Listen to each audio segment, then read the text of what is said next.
বাংলাদেশের পেট ভরাতে সেই ভারতের ওপরেই ভরসা। ভারত থেকে 10,500 মেট্রিক টন সেদ্ধ চাল এসেছে বাংলাদেশে। বৃহস্পতিবার সেই সেদ্ধ চাল বোঝাই সেই জাহাজ এসে পৌঁছায় চট্টগ্রাম বন্দরে। চালের নমুনা পরীক্ষার পর সেই চাল খালাস করে দেওয়ার কাজ শুরু হবে। বৃহস্পতিবারই বাংলাদেশের খাদ্য মন্ত্রকের তরফে একটি বিবৃতিতে জানানো হয়, আন্তর্জাতিক উন্মুক্ত টেন্ডারের আওতায় ভারত থেকে আমদানি করা 10,500 মেট্রিক টন সেদ্ধ চাল নিয়ে একটি জাহাজ চট্টগ্রাম বন্দরে পৌঁছানোর কথা। চাল খালাস করার জন্য প্রয়োজনীয় ব্যবস্থা গ্রহণ করা হয়েছে, তাও বিজ্ঞপ্তিতে জানানো হয়েছে। বাংলাদেশের প্রধানমন্ত্রী শেখ হাসিনা বাংলাদেশ ছেড়ে ভারতে আশ্রয় নেওয়ার পর থেকেই অন্তর্বর্তী সরকারের আমলে ভারত বিদ্বেষী মনোভাব বাড়ছে বাংলাদেশের। ভারতকে এড়িয়ে ভারতের চিরশত্রু দেশ পাকিস্তান ও চীনের সঙ্গে সখ্যতা বাড়িয়েছে ইউনূস প্রশাসন। এমনকি ভারতের ওপরে নির্ভরতা কমিয়ে আনার চেষ্টাও শুরু হয়ে গিয়েছে ব্যাপকভাবে। ভারত থেকে নিত্য প্রয়োজনীয় জিনিস না কিনে পাকিস্তান ও বিশ্বের অন্যান্য দেশের ওপর বেশি নির্ভর করছে মোহাম্মদ ইউনূসের নেতৃত্বাধীন বাংলাদেশ। কিন্তু বাস্তব পরিস্থিতি হলো, বিপদে পড়লে এখনো সেই ভারতের কাছেই বাংলাদেশকে দ্বারস্থ হতে হচ্ছে। আর ভারত প্রতিবার বড় ভাইয়ের মতো বাংলাদেশকে সাহায্যও করছে। সম্প্রতি ভারত থেকে বাংলাদেশে 265 কোটি টাকার চাল কেনার সিদ্ধান্ত নেওয়া হয়েছে। যদিও ইউনূস প্রশাসনের আমলে দুদেশের মধ্যে অশান্ত পরিস্থিতিতেও যাতে বাণিজ্যের ওপরে প্রভাব না পড়ে সেই বিষয়ে উদ্যোগী হয়েছে দুই দেশই। খাদ্যপণ্যের জন্য বরাবর ভারতের উপরে নির্ভরশীল বাংলাদেশ। বিশেষ করে ভাত বাংলাদেশের প্রধান খাদ্য হওয়ায় ভারত থেকে পাঠানো চালের উপরে অনেকটা নির্ভর করতে হয় এই প্রতিবেশী দেশকে। ভারত থেকে বিপুল পরিমাণ চাল প্রতি বছর আমদানি করতে হয় বাংলাদেশকে। বাংলাদেশের মিডিয়া সূত্রে খবর, সম্প্রতি ভারত থেকে 50,000 মেট্রিক টন সেদ্ধ চাল কেনার সিদ্ধান্ত নেয় বাংলাদেশ। সে দেশের খাদ্য মন্ত্রক নাকি এই বিপুল পরিমাণ চাল কেনার ব্যাপারে ছাড়পত্র দিয়েছে। যদিও শুধু ভারত নয়, দেশের জনসংখ্যা নিরিখে চালের ঘাটতি মেটানোর জন্য বিশ্বের অন্যান্য দেশগুলি থেকেও চাল কেনার সিদ্ধান্ত নিয়েছে বাংলাদেশ। ভারত ছাড়াও পাকিস্তান, সিঙ্গাপুর, ভিয়েতনাম থেকে চাল কেনার সিদ্ধান্ত নেওয়া হয়েছে। জানা গিয়েছে পাকিস্তান ও সিঙ্গাপুর থেকে 50,000 টন এবং ভিয়েতনাম থেকে 1 লক্ষ টন চাল কেনার সিদ্ধান্ত বাংলাদেশ ইতিমধ্যেই নিয়ে নিয়েছে। তবে চাল আমদানির ক্ষেত্রে অন্য দেশের তুলনায় ভারতের থেকে চাল কিনতে অনেকটাই খরচ কম পড়ে বাংলাদেশের।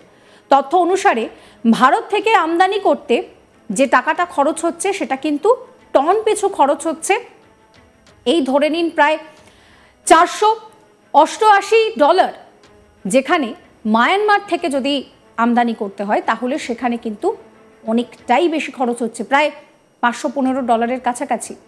আর ভিয়েতনাম থেকে সেই চালটা কিনতে হলে খরচ করতে হবে $521। একটা বিষয় স্পষ্ট যে ভারতের থেকে চাল নিলে বাংলাদেশের আখেরে লাভই হচ্ছে। তাছাড়াও ভৌগোলিক অবস্থান এবং সর্বোপরি যোগাযোগ ব্যবস্থার জন্য ভারত থেকে চাল আমদানি করার বেশি সহজ এবং কম ব্যয় সাপেক্ষ আর সহজলভ্যও বটে।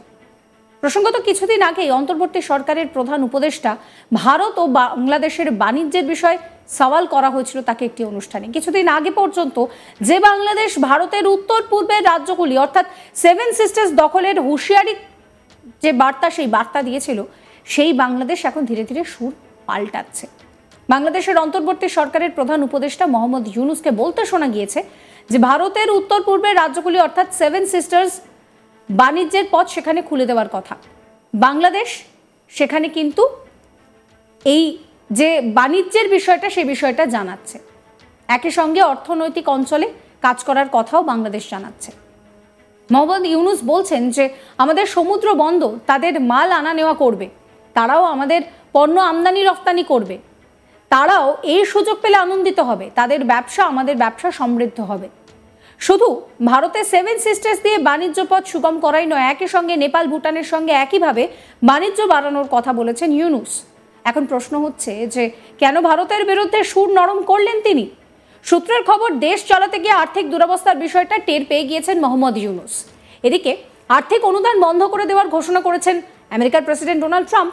অন্যদিকে হাসিনার আমলে চালু হওয়া ভারতের উত্তর পূর্বের রাজ্যগুলি অর্থাৎ 7 সিস্টার্সের মধ্যে দিয়ে সমুদ্র পথে আমদানি রপ্তানির ফলে যে বৈদেশিক অর্থ আসত তাও কিন্তু প্রায় বন্ধের মুখে।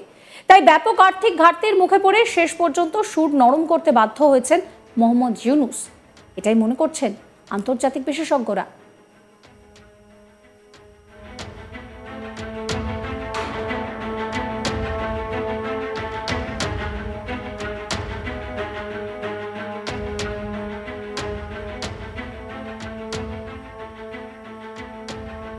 সুর নরম করে সেই সময় দাঁড়িয়ে কি বলেছিলেন মোহাম্মদ ইউনূস, শোনাবো আপনাদের।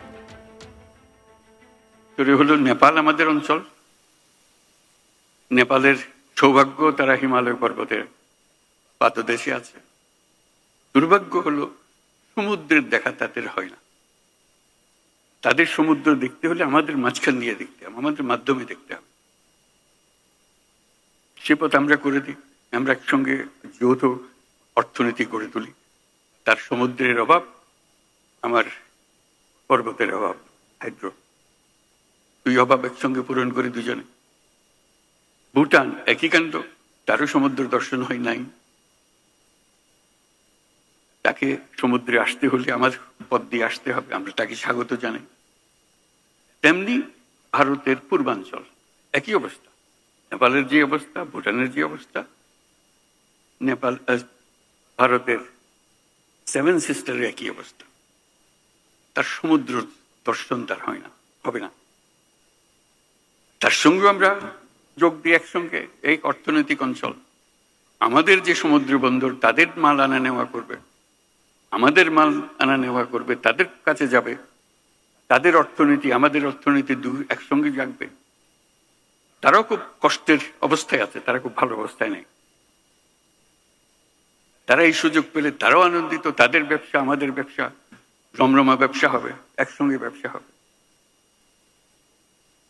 এগুলো বললাম এই জন্য, আমরা ভবিষ্যৎ সম্বন্ধে অনেকটা হতাশায় ভুগি।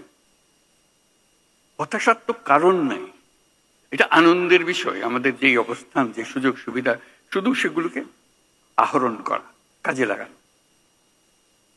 প্রক্রিয়া শুরু হয়েছে, এই প্রক্রিয়াকে জোরদার করা, যাতে করে আমরা এই অর্থনৈতিক অঞ্চল গড়ে তুলতে পারি। মালামাল সোজা চলে যাবে নেপালে, সোজা চলে যাবে ভুটানে, সোজা চলে যাবে সেভেন সিস্টার্সে। তাদের মালামাল আমাদের মাঝখান দিয়ে, আমাদের ব্যবসা তাদের ওখানে যাবে, তাদের ব্যবসা আমাদের এখানে আসবে। সেটাই তো হলো অর্থনীতি। আর্থিক সংকট বুঝতে পেরেই কিন্তু সুর নরম করতে বাধ্য হয়েছেন মোহাম্মদ ইউনূস। অন্যদিকে যতই ভারত বিরোধী কথা মোহাম্মদ ইউনূসের সরকার বলুক না কেন, চালের জন্য সেই ভারতের ওপরেই নির্ভর করতে হচ্ছে। এবার ভারত থেকে সেদ্ধ চাল আসছে। যে বিষয়টা জানা যাচ্ছে যে অন্যান্য জায়গা থেকে চাল নেওয়ার ক্ষেত্রে আর ভারতের সঙ্গে চাল নেওয়ার ক্ষেত্রে বাংলাদেশের আখেরের সুবিধাই রয়েছে, কারণ সেখানে খরচাটা কম। এই ভিডিও সম্পর্কে আপনাদের মতামত জানাবেন। সমস্ত খবরের আপডেটের জন্য চ্যানেলটিকে সাবস্ক্রাইব করবেন, সঙ্গে রাখবেন আজ তাক বাংলার ইউটিউব চ্যানেলকেও।